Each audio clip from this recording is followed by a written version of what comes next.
تاکہ آرام سے بیٹھ کے بات ہو سکے. اور یہ دروازہ بھی بند کر دیں پلیز. Thank you. ازما آپ ادھر آ جاؤ, آ جاؤ اسٹیج پہ آ جاؤ. بسم اللہ الرحمن الرحیم. آپ سب کا بہت بہت شکریہ. ابھی میں کورٹ سے آ رہی ہوں. پاسپورٹ کے لیے انہوں نے مجھے ہینڈ اوور کرنے کے لیے بلایا تھا. تو میں ان تمام لوگوں کی شکر گزار ہوں, چاہے وہ میڈیا سے ہوں, چاہے وہ میری پارٹی سے بلانگ کرتے ہوں, یا وہ وکالت کے شعبے سے منسلک ہوں, جنہوں نے میرا بھرپور اس میں ساتھ دیا.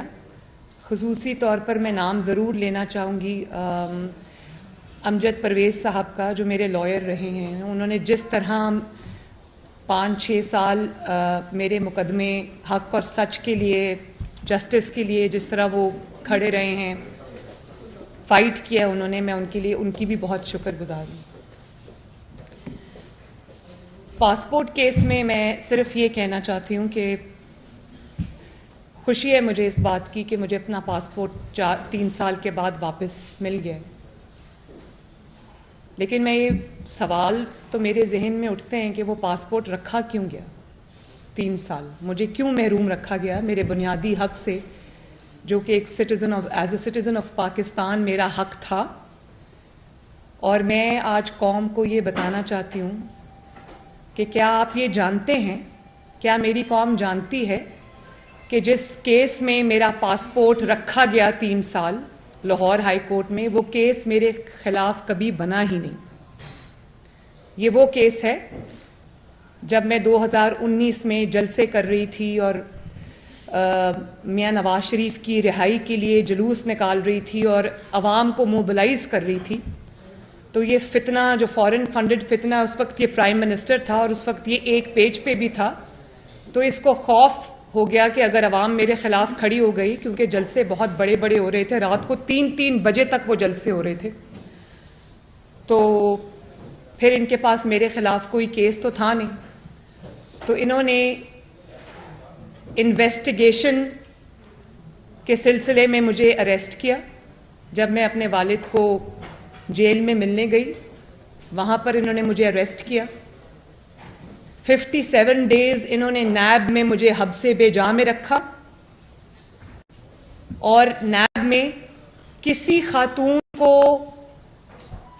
رکھنے کا پہلے کوئی ریکارڈ ہی نہیں ہے, کوئی ہسٹری نہیں ہے, کوئی مثال نہیں ہے. نیب کو بنایا ہی نہیں گیا خواتین کے لیے. تو جب انہوں نے مجھے اریسٹ کر لیا تو ان کو سمجھ نہیں آئی کہ اس کو کہاں رکھیں, کیونکہ نیب میں تو جو ڈیٹینشن سیلز بنے ہوئے ہیں وہ مرد حضرات کے لیے بنے ہوئے ہیں, اور وہ ایک بیرکس کی طرح کے ہیں, وہ ایک ہی ان کے کوریڈور میں وہ ہوتے ہیں. تو پھر پکڑ تو لیا, کیس بھی کوئی نہیں تھا, تو انہوں نے مجھے پھر رکھا جو ان کا ڈے کیئر سینٹر ہے نیب کے ہیڈ آفس میں. وہاں پر انہوں نے مجھے اس کو خالی کرایا. وہاں پر انہوں نے مجھے 57 ڈیز حبس بے جا میں رکھا. اور میں پہلے بھی یہ بات بتا چکی ہوں کہ تفتیش مجھ سے جس بات کی جاتی رہی وہ یہ ہوتی تھی کہ آج کل آپ پولو کویلو کی کون سی کتاب پڑھ رہی ہیں, کیونکہ ظاہر ہے جب میرے گھر سے کتابیں آتی تھی تو وہ پڑھتے تھے اس کتاب میں کیا لکھا ہے, آپ کے گھر میں جو ہے وہ کھانے کا مینیو کون بناتا ہے, پارٹی کی ڈیسیجن میکنگ کی ہائرارکی کیا ہے. وہ جو ان کے وہاں کر جو نیب کا سٹاف تھا, ان کے جو دل میں دماغ میں سوالات تھے, وہ میری انویسٹیگیشن میں وہ شامل تھا. پھر مجھے جوڈیشل کر دیا گیا 57 ڈیز کے بعد, اور مجھے کوٹ لکھپت جیل بھیج دیا گیا, جہاں پر بھی میں کچھ میرے خیال ہے تقریباً 1.5 مہینہ رہی ہوں گی. تو کل ملا کے یہ 3 مہینے سے زائد کی, بلکہ شاید 3.5 مہینے سے زائد کی قید تھی. لیکن اس پورے عرصے میں, اور آج تک اس بات کو بھی اب 3 سال ہو گئے ہیں, آج تک میرے خلاف وہ کیس رجسٹر نہیں ہو سکا, نیب کا وہ ریفرنس نہیں بن سکا جس ریفرنس کی آڑ میں انہوں نے 3 سال میرا پاسپورٹ رکھا. بلکہ 3 سال صرف پاسپورٹ نہیں رکھا, 7 کروڑ روپیہ بھی رکھوایا ہوا ہے. اب میں اس کیس کی جس اس میں رکھا ہوا ہے, میں اس کی کواشمنٹ کے لیے بھی انشاءاللہ جلدی اپلیکیشن دائر کروں گی. بہرحال وہ ایک سیپریٹ ایشو ہے. میں کہتے ہیں کہ حضرت علی رضی اللہ تعالیٰ عنہ کا قول ہے کہ کفر کا نظام چل سکتا ہے، ظلم کا نظام نہیں چل سکتا. تو سب سے پہلے تو میں یہ سوال کرتی ہوں کہ یہ سوال یہ نہیں ہے کہ 3 سال بعد پاسپورٹ کیوں ملا مجھے. سوال یہ ہے کہ ناجائز طور پہ 3 سال میں میرا پاسپورٹ رکھا کیوں گیا اپنے پاس. اسی طرح پیناما کیس میں میری بریت ہوئی، اللہ تعالیٰ کا بڑا شکر ہے.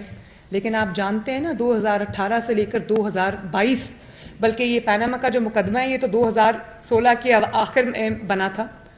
6 سال میں اس جھوٹے مقدمے کو بھگتتی رہی. 6 سال میرے والد نے اس جھوٹے مقدمے کو بھگتا. 150 سے زائد پیشیاں ہم نے بھگتی. سوال یہ نہیں ہے کہ 6 سال بعد مجھے انصاف مل گیا اور میں بریت میری کیسے ہو گئی. سوال یہ ہے کہ 6 سال کیوں ایک جھوٹا مقدمہ چلا، اس کو چلنے دیا گیا. اور اس سے پہلے ایک اور سوال آتا ہے کہ وہ 6 سال پہلے وہ جھوٹا مقدمہ بنایا ہی کیوں گیا. تو آج قوم کے سامنے جواب ہے، مجھے ان باتوں میں جانے کی ضرورت نہیں ہے. جسٹس شوکت عزیز صدیقی صاحب کے جو انکشافات ہیں وہ پوری قوم کے سامنے ہیں. میری وہ ایپلیکیشن جو جسٹس شوکت عزیز صدیقی صاحب کے بیانات کی روشنی میں نے دائر کی تھی، 2 سال کی محنت جس میں کہا گیا تھا، وہ آج بھی لاہور اسلام آباد ہائی کورٹ کے پاس پڑی ہے. تو وہ چیز کبھی ختم نہیں ہوگی. وہ جو ہوا ہے، جو فاؤل پلے ہوا ہے، جس طریقے سے یہ مقدمات بنائے گئے، کیونکہ عمران خان کے پولیٹیکل جو ایک وردی پولیٹیکل اپوننٹ تھا، طاقتور فارمیڈیبل پولیٹیکل اپوننٹ تھا، اس کو میدان سے اٹھا کر باہر کیے بغیر عمران خان الیکشنز نہیں جیت سکتا تھا. تو یہ سارا کھیل رچایا گیا. بہرحال یہ تاریخ کا حصہ ہے اور ہمیشہ وقت ایک جیسا نہیں رہتا. اگر وہ پیناما کا مقدمہ نہیں رہا اور اگر یہ جو جھوٹا پاسپورٹ جس میں میرا رکھا ہوا تھا وہ مقدمہ نہیں رہا، تو انشاءاللہ تعالیٰ یہ بھی ایک دن قوم کے سامنے پوری حقیقت آ کر رہے گی. کیونکہ یہ تاریخ کا حصہ، ان کو کوئی مٹا نہیں سکتا. ان ثبوتوں کو کوئی نہیں مٹا سکتا، ان بیانات کو کوئی نہیں مٹا سکتا. اور میرا پیناما کا جو میرا کیس تھا، لوگ کہتے تھے جعلی ٹرسٹ ڈیڈ اور یہ اس پہ تو میرے پہ مقدمہ بنا ہی نہیں تھا. یہ بھی قوم نہیں جانتی. وہ جھوٹ بول بول کے، وہ جھوٹی ٹرسٹ ڈیڈ والی ٹی شرٹس پہن کے، کیلیبری کوئین کہہ کے انہوں نے ایک ایسی بات گھڑی جو یہ انہوں نے کیس میں رکھا ہی نہیں. کیس میں میرے اوپر جو کیس بنایا جس میں مجھے سزا ہوئی وہ ابیٹمنٹ میں تھی، اور وہ کہ جو کرائم ہوا ہے اس کی ابیٹمنٹ میں اور ایڈ کرنے کے لیے مجھے ایڈر اور ابیٹر کہا گیا، اور اس پر مجھے سزا ہوئی. کیلیبری پر نہیں ہوئی، ٹرسٹ ڈیڈ پر نہیں ہوئی.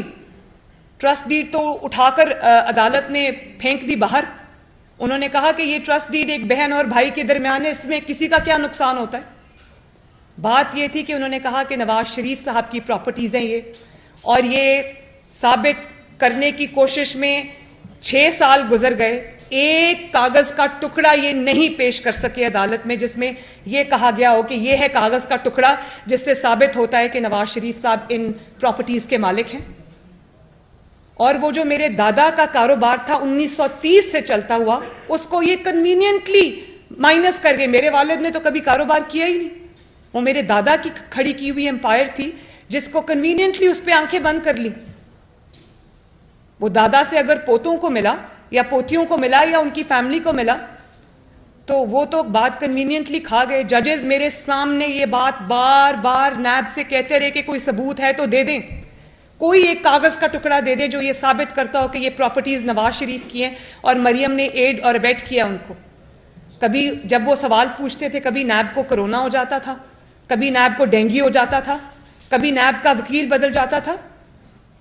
اور پھر میں نے جب یہ بریت ہو گئی تو میں نے پی ٹی آئی کے رہنماؤں کو یہ کہتے سنا کہ کیونکہ اب نیب جو ہے اس حکومت کے تابع ہے، تو جو پروسیکیوٹر لگایا گیا اس نے مقدمہ نہیں لڑا.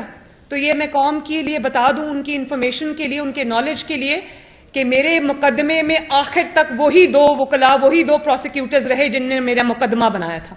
جس دن میری بریت ہوئی، اللہ تعالیٰ کا شکر ہے، اسی دن وہ سردار مظفر عباسی صاحب وہی پروسیکیوٹر آرگیو کر رہے تھے جنہوں نے جج بشیر کی عدالت میں 8 مہینے میرا مقدمہ لڑا میرے خلاف. اور ایک اور بات میں آج کلیریفائی کر دوں، میں نے اپنے وکیل کو یہ ہدایات دی تھی کہ مجھے نیب کی نئی امینڈمنٹس کا فائدہ نہیں اٹھانا. تو یہ میں پوری قوم کو آج یہ بتا دینا چاہتی ہوں. اس پہ ڈیٹیل پریسر میں نے پہلے بھی آپ سے کہا تھا کہ میں ڈیٹیل فیصلہ آنے کے بعد پاناما کا اس کے اوپر میں پریسر کروں گی. ابھی میں نہیں کروں گی. پھر میں بتاؤں گی کہ اس کیس میں کیا کیا ہوا اور کس طرح سے فاؤل پلے ہوا, کس طرح سے سازش ہوئی. سارے کیس کے ایک ایک حقائق جن پر میں نے آج تک بات نہیں کی اور چپ کا روزہ رکھا, وہ میں قوم کے سامنے لے کر آؤں گی. لیکن میں آپ کو یہ بتا دوں کہ مجھے جو امینڈڈ لا ہے نیب کا, جو نئی امینڈمنٹس آئی ہیں, نہ میں نے وہ اویل کی ہیں, نہ اس کے تحت مجھے ریلیف ملا ہے. مجھے نیب کے پرانے قانون کے تحت میرٹ پہ ریلیف ملا ہے کیونکہ میرے خلاف کیس ثابت نہیں ہو سکا, اور اس جھوٹے کیس میں میں نے سزا بھگتی 4 مہینے. جب اڈیالہ میں جب میری والدہ وہاں بیمار تھی اور میں اپنے والد کے ساتھ آئی تھی. اور پھر آپ کے اندر اتنی ہمت کہ آپ اس کو این آر او کہیں. این آر او یہ ہوتا ہے کہ جھوٹا مقدمہ جس کی آج سرے بازار جو رسوا ہو گیا, سرے بازار جس کی حقیقت آج قوم کے سامنے آ گئی, آپ کی اتنی ہمت کے بجائے اس پر آپ معافی مانگے جا کر کہ میں نے ایک خاتون سے زیادتی کی, میں نے نواز شریف صاحب سے زیادتی کی, یا بھلے آپ کے اندر اتنی اخلاقی جرت نہیں ہے کہ آپ معافی مانگے, تو آپ جائے نماز بچھائیں بنی گالا میں اور اللہ تعالیٰ سے معافی مانگے کہ میں بے گناہوں کے ساتھ میں نے سازش کی, ان کو سزا دلوائی صرف اس لیے کہ مجھے ملک کا وزیر اعظم بننا تھا, کیونکہ اگر وہ میدان میں رہتے تو میں وزیر اعظم نہیں بن سکتا تھا. این آر او اس کو کہتے ہیں کہ ماں وہاں مر رہی ہو اور باپ اور بیٹی ہاتھ پکڑ کر آ کر ایک جھوٹے مقدمے میں جس کی ہر طرف سے گواہی آ رہی تھی, تب بھی آ رہی تھی. کس کو یاد نہیں ہے کہ وہ اس طرح سے ایک صحافی نے جو نیب عدالت سے وہ یوں منہ چھپا کر ایک صاحب نکل رہے تھے جن دنوں ہمارا مقدمہ چل رہا تھا, آپ لوگوں کو یاد ہے یا نہیں یاد؟ شوکت عزیز صاحب کی گواہی کس کو یاد نہیں ہے؟ ارشد ملک کی گواہی کس کو یاد نہیں ہے؟ تو کبھی معافی مانگی گئی اور اس کے اوپر سے آپ کی اتنی جرت کہ آپ اس کو این آر او کہیں. این آر او یہ ہوتا ہے, این آر او یہ ہوتا ہے کہ نواز شریف کی بے گناہی کے ثبوت کے بعد ثبوت آئیں, ارشد ملک کی ویڈیو آ جائے, ثبوت میں وہ کہہ رہا ہے کہ مجھے بلیک میل کر کے سزا دی گئی, اور وہ آج تک باہر بیٹھے. یہ این آر او ہوتا ہے. این آر او یہ ہوتا ہے کہ آپ کیا نام ہے جو نیب کے پچھلے سربراہ تھے, جسٹس جاوید اقبال, آپ ان کو ان کی ویڈیو دکھا کر بلیک میل کریں اور ان سے اپنے مخالفین کے خلاف فیصلے لیں. کیا این آر او اس کو کہتے ہیں؟ این آر او اس کو کہتے ہیں کہ مریم نواز پہ کوئی کیس نہ بنتا ہو اور وہ جلسے اور جلوس کر رہی ہو اور آپ ڈر جائیں, آپ خوف میں مبتلا ہو جائیں اور آپ اس کو بغیر کسی کیس کے اٹھا کر اس اندر کر دیں, نیب میں ڈال دیں, حبس بے جا میں رکھیں. کیا این آر او اس کو کہتے ہیں؟ اور وہاں سے آپ اٹھا کے اس کو کوٹ لکھپت کے ڈیتھ سیل میں پھینک دیں جہاں پر ایک چارپائی رکھی ہو اور باتھ روم اور کمرے میں دیوار نہ ہو. این آر او اس کو کہتے ہیں. آپ کہتے ہیں ڈار صاحب این آر او کے بعد آئے. میں تو یہ سوال پوچھتی ہوں کہ واپس آنا تو تھا نا, ظلم نے ایک دن مٹنا تھا, یہ ہمیشہ کے لیے نہیں ہوتا. جو ظلم ہے اس کی شیلف لائف بہت چھوٹی ہوتی ہے. ڈار صاحب کو اس ملک سے جانا کیوں پڑا؟ واپس آنا تو بعد کی بات ہے, پہلے بتائیں. اور آپ کے منہ پہ قدرت کا زناٹے دار تھپڑ پڑا ہے کہ جس ڈار صاحب کو آپ نے فاؤل پلے کر کے نکلوایا, آج وہ آپ کا دوبارہ سے فائنانس منسٹر ہے. اور ڈار صاحب سے تکلیف جو ہے نا وہ این آر او کی نہیں ہے, ڈار صاحب کی واپس آنے کی بھی تکلیف نہیں ہے. ڈار صاحب سے ان کی جو اب میٹنگز بنی گالا میں ہو رہی ہیں نا, ان کے اپنے لوگوں نے مجھے بتایا کہ ان میٹنگز میں اب بات یہ ہوتی ہے کہ ڈار صاحب واپس آ گئے تو ڈالر کی قیمت جو ہے وہ نیچے آ رہی ہے, روپیہ مستحکم ہو رہا ہے, سٹاک مارکیٹ جو ہے وہ بہتری کے سائنز دکھا رہی ہے, اوپر جا رہی ہے, ڈیزل اور پیٹرول کی پہلی بار قیمتیں اس طرح سے کم ہوئی ہیں. اور ڈار صاحب کیونکہ ایکسپیرینسڈ آدمی ہیں, بہت دفعہ ملک کو معاشی بحرانوں سے نکال چکے ہیں, ایسے معاشی بحرانوں سے بھی انہوں نے نکالا ہے جب امید کی کوئی کرن نظر نہیں آتی تھی. تو تکلیف ان کو اصل میں یہ ہے, جو ان کی گفتگو ہے آپس کی, وہ یہ ہے کہ اب ڈار صاحب واپس آ گئے ہیں, اکانومی کی بہتری کے اشارے مل رہے ہیں, اور اکانومی اگر بہتر ہو گئی تو ہمیں کون پوچھے گا. اصل میں تکلیف یہ ہے ڈار صاحب سے. تو پہلے تو اس بات کا جواب دو نا کہ تم نے اپنے سیاسی مخالفین پر جھوٹے مقدمے بنائے کیوں؟ اور آج اللہ تعالیٰ کا فضل ہے، میں نے پہلے بھی یہ کہا تھا کہ جھوٹ کو ایک نہ ایک دن مٹنا ہوتا ہے، باطل کو مٹنا ہوتا ہے، حق کو آنا ہوتا ہے۔ آج جب تمہارا بھیانک چہرہ نظر آ رہا ہے، کبھی تم بشیر میمن صاحب کو پرائم منسٹر ہاؤس میں بلا کر کہو مریم کو گرفتار کرو، شہباز شریف کو گرفتار کرو، اور وہ کہے بھائی میں کیوں کروں، کوئی کیس ہو تو کروں نا، مجھے نہیں پتا، تم جیسے مرضی کرو۔ اور اس کے بعد کبھی آپ جسٹس جاوید اقبال صاحب کو بلیک میل کر کے کہیں، اب وہ بیچاری طیبہ گل جو ہے وہ اپنی ویڈیو لے کر ایک وقت کے پرائم منسٹر کے پاس گئی اور اس نے کہا کہ آپ کا جو نیب کا چیئرمین ہے وہ مجھے بلیک میل کر رہا ہے، تو اس کو بھی 1 مہینہ حبس بے جا میں رکھ لیا، اس سے وہ ویڈیو لے لی کہ ہاں میں ایکشن لیتا ہوں، اور بعد میں پتہ چلا کہ وہ ویڈیو دکھا کر وہ جاوید اقبال صاحب کو بلیک میل کرتے رہے۔ یہ تو اس کے احتساب کی اصل حقیقت ہے۔ شرم نہیں آتی اس انسان کو کہ آج بھی معافی مانگنے کی بجائے این آر او کی رٹ لگا کے بیٹھا ہے۔ میں بتاتی ہوں تمہیں این آر او کیا ہوتا ہے۔ این آر او پتہ ہے کیا ہوتا ہے؟ این آر او ہوتا ہے جب تم نے اپنے گھر کی بنی گالا، جس کا نام منی گالا ہے، اس کی ریگولرائزیشن کے لیے تم نے جعلی ڈاکیومنٹس جمع کرائے، اور اس پر بھی تمہارے ثاقب اور نثار نے تمہیں صادق اور امین کا سرٹیفکیٹ دیا۔ وہ صداقت اور امانت کی داستانیں پھر پوری دنیا نے سنی۔ این آر او اس کو کہتے ہیں کہ جس دن تمہیں پنجاب گورنمنٹ ملی، تم نے اسی دن فرا گوگی کے کیس ختم کرا دیے، بلکہ جو پنجاب میں بیوروکریسی کے تبادلے کیے وہ کیے ہی اس لیے کیونکہ تم فرا گوگی کے کیسز پہ پردہ ڈالنا چاہتے تھے۔ اس کی وجہ یہ تھی کہ فرا گوگی نے جو بھی کمایا تھا اس کی فرنٹ وومن وہ پیرنی پنکی تھی اور تم تھے، اس کے سب فٹ پرنٹ جو ہیں وہ جاتے تھے بنی گالا کی طرف۔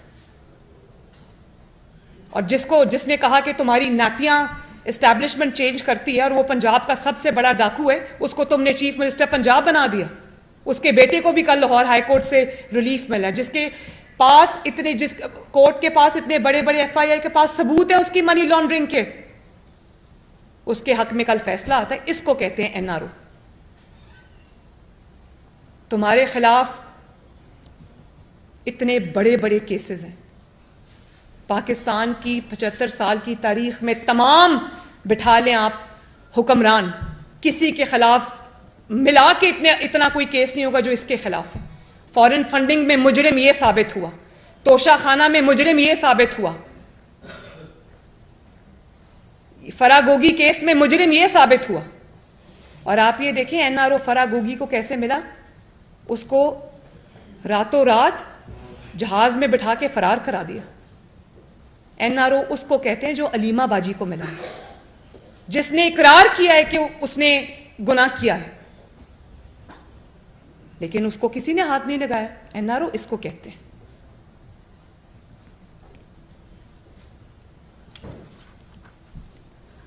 اور پھر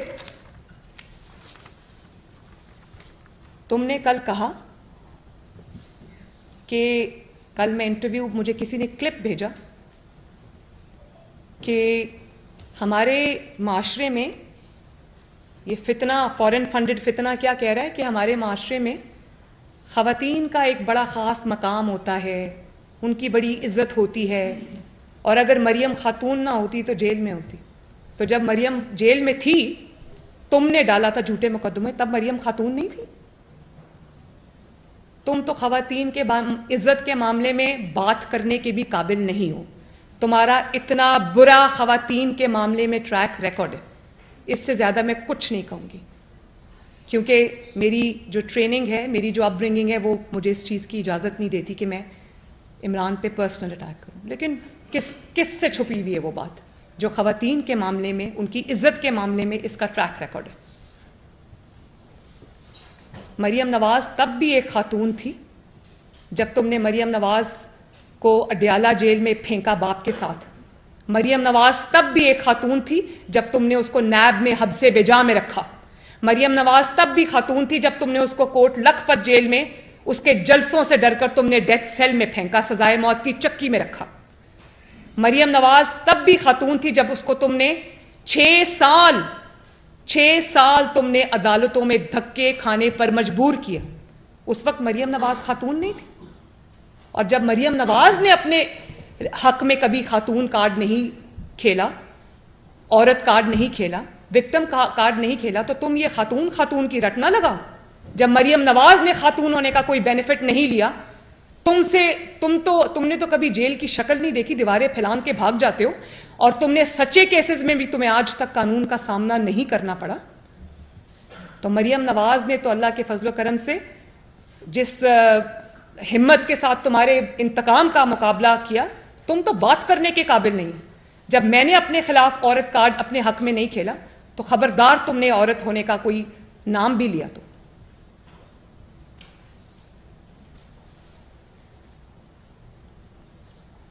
اور پھر جب تم نے مجھے میرے باپ کے سامنے گرفتار کیا,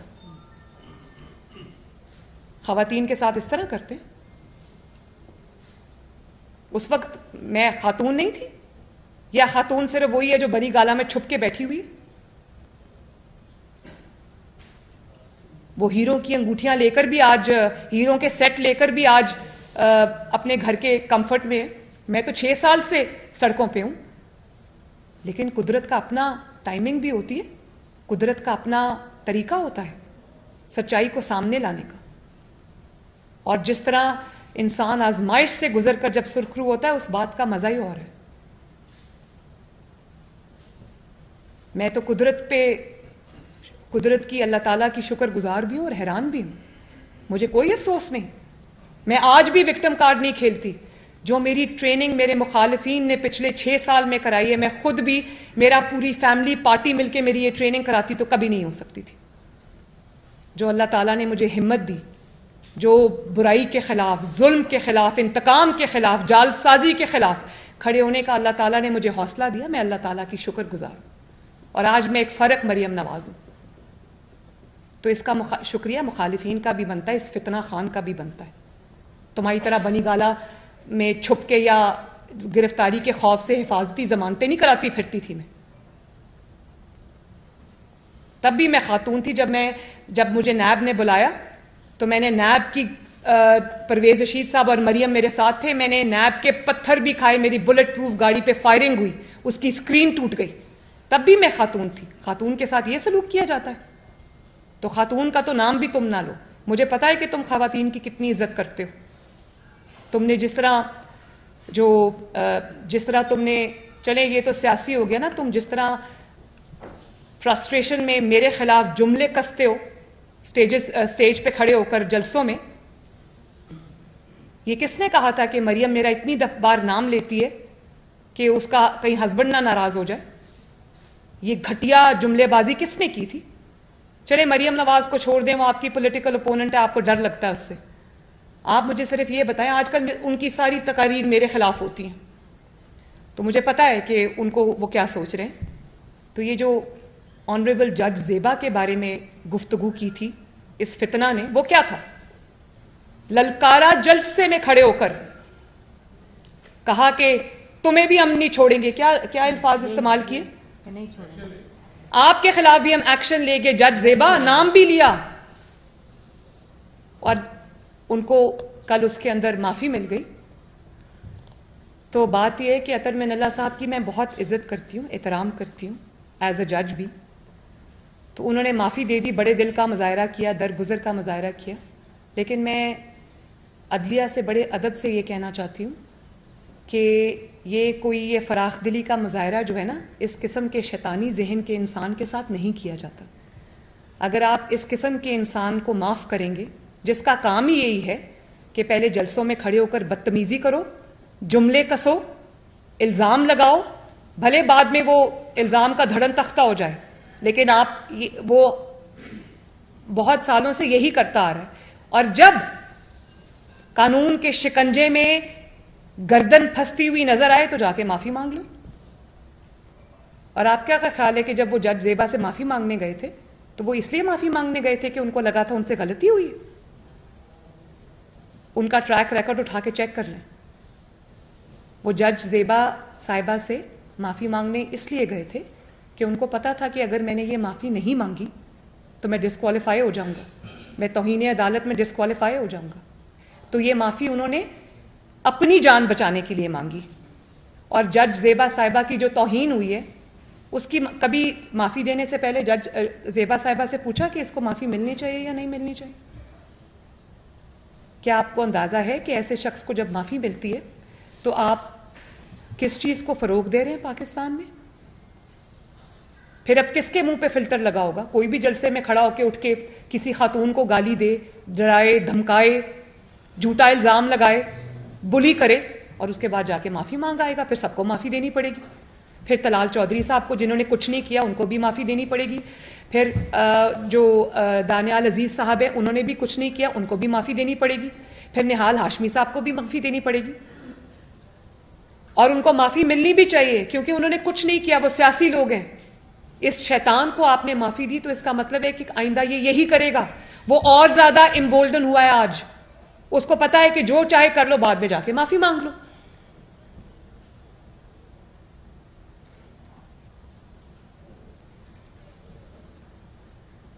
اور دیکھیں ایک اور میری نظر سے ویڈیو گزری، یہ اے آر وائی کو وہ اینکر ہیں شاید ماریا میمن، ان کو انٹرویو دے رہے تھے اور آپ یہ اندازہ لگائیں اس شخص کا، اب مجھے وہ الفاظ نہیں ملتے، آپ اندازہ لگائیں. کہتا اس نے کہا وہ سائفر کہاں ہے، کاپی جو سائفر کی وہ تو میں گم ہو گئی مجھ سے. اندازہ لگائیں آپ، سائفر گم ہو گیا مجھ سے. وہ سائفر کوئی وہ ہیرے کی انگوٹھی کے لین دین کا تو وہ ریکارڈ نہیں تھا نا جو تم نے گم کر دیا تو کوئی بات نہیں. یا وہ سائفر جو تم نے ڈالرز لیے ہیں فورن فنڈنگ کیس میں، یہ وہ تو نہیں تھا نا، یہ پاکستان کی امانت تھی. مجھے یہ بتائیں کہ پاکستان کی 75 سال کی تاریخ میں کتنے سائفرز آئے ہوں گے پاکستان کو؟ لاکھوں آئے ہوں گے. آج تک کوئی سائفر غائب ہوا ہے کہیں؟ وہ سائفر، بات یہ نہیں ہے کہ وہ سائفر کہاں گیا، غائب ہو گیا، اس کی کاپی وہاں پڑی ہوئی ہے نہیں پڑی ہوئی. الزام یہ نہیں ہے.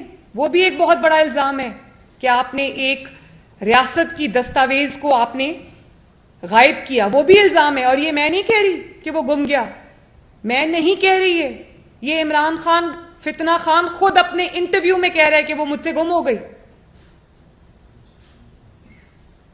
الزام جو سنگین نوعیت کا الزام ہے وہ یہ نہیں، وہ اس سے بھی زیادہ سنگین ہے. اس کا گم ہونا بھی سنگین ہے، لیکن اس سے زیادہ سنگین بات یہ ہے کہ آپ نے جال سازی کی اس سائفر کے اندر. آپ نے منٹس آف دا میٹنگ تبدیل کیے. آپ نے زیرو، جس میں کوئی سازش کا نہ ذکر تھا نہ سازش کا کوئی عطا پتا تھا، آپ نے اس کے اوپر سازش بلڈ کر دی. یہ ہوتا ہے جب آپ ایک کھلنڈرے کو، تلنگے کو لا کر آپ بٹھا دیتے ہیں پرائم منسٹرز آفس میں کہ کھیلو 22 کروڑ کی تقدیر سے. اور آپ جانتے ہیں کہ اب فارن آفس کے جو لوگ ہیں وہ کیا کہتے ہیں، پرائم منسٹر کیا کہتے ہیں؟ اب جو بین الاقوامی دنیا ہے، انٹرنیشنل ورلڈ ہے، دنیا کے ممالک ہیں، وہ پاکستان کو سائفر بھیجنے سے آج ڈر رہے ہیں کہ ان کو پتہ نہیں ہے. وہ کہتے ہیں کہ ہمیں یہ پتہ نہیں ہے کہ اس سائفر کے ساتھ کیا ہوگا، اس کے منٹس تبدیل کر کے اس کو سازش بنا دیا جائے گا.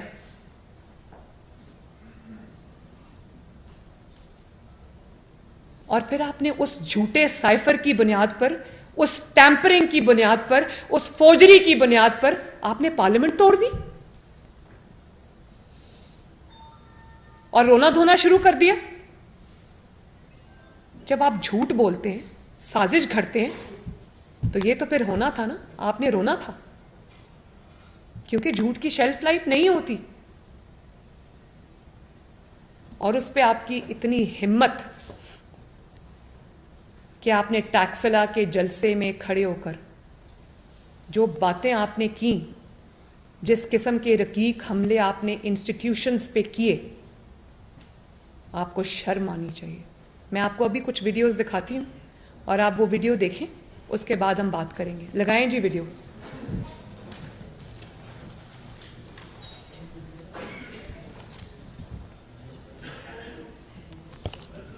آواز اونچا کریں پلیز، پلیز آواز اونچی کریں. اس کو ری پلے کریں، یہ گولڈن الفاظ ہے، ذرا ری پلے کریں پلیز. جنرل باجوہ نے جس طرح اس حکومت کی مشکل وقت میں مدد کی، جس طرح اس نے ہمارے ساتھ، میں یہ کہنا چاہتا ہوں ہمارے ساتھ ابھی